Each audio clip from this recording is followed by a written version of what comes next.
Hi, I'm Moonwater Silverclaw, and I'm the founder of GoddessHasYourBack.com and the author of 9 books and 3 online courses on Udemy.com.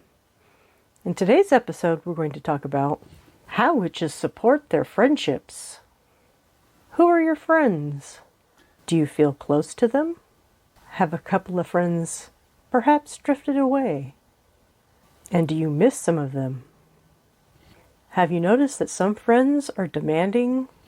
Have you seen those friends drive others away? I have 3 insights for you. The first insight is everyone lives in chapters.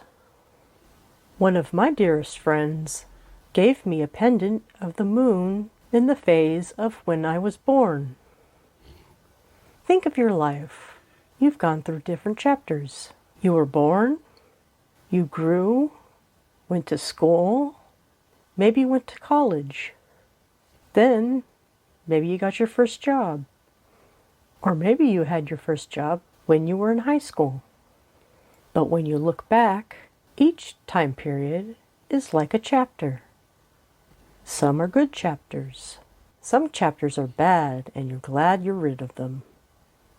I had a friend who was so happy when the year 1995 went by. That was a tough chapter. What kind of chapter are you in now? Are you doing okay? Or is it a tough time? And most importantly, we need to show compassion to our friends.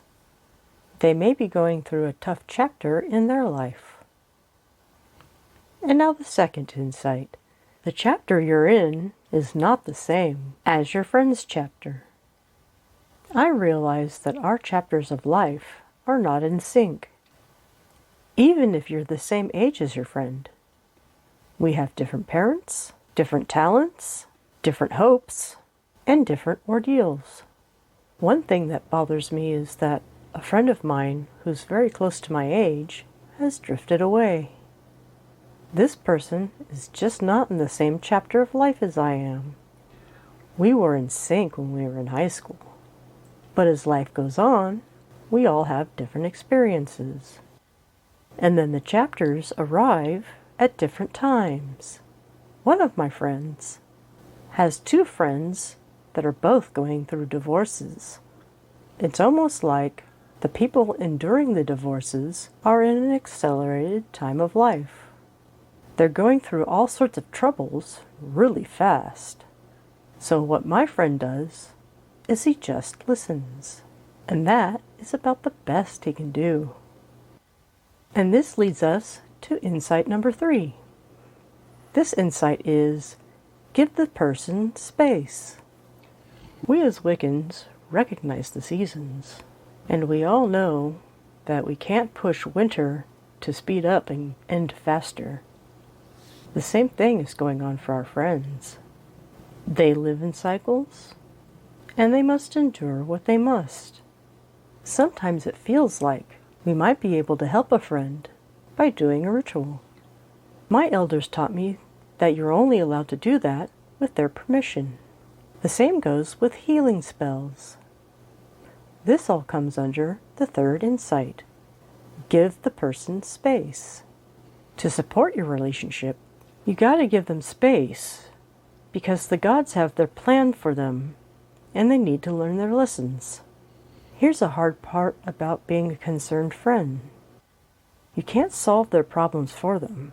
They need to do it themselves. So what I do to help my friends is I just listen.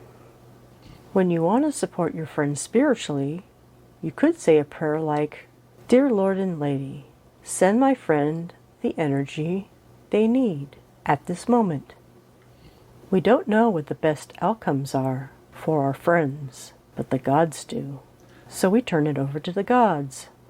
And now I will summarize. The first insight is, everyone lives their lives in chapters. The second insight is, the chapter you're in is not the same as your friend's chapter. And number 3, give the person space. I'm Moonwater Silverclaw, and to go further and deeper, you can try one of my 9 books. And for more information, you can go to my websites, goddesshasyourback.com and moonwatersilverclaw.com. I also have 3 courses on udemy.com. The first one is Goddess Style Weight Loss. The second one is Spiritual Solution for Depression Relief. And the third one is Beyond the Law of Attraction to Real Magic. May all these help your journey. Blessed be.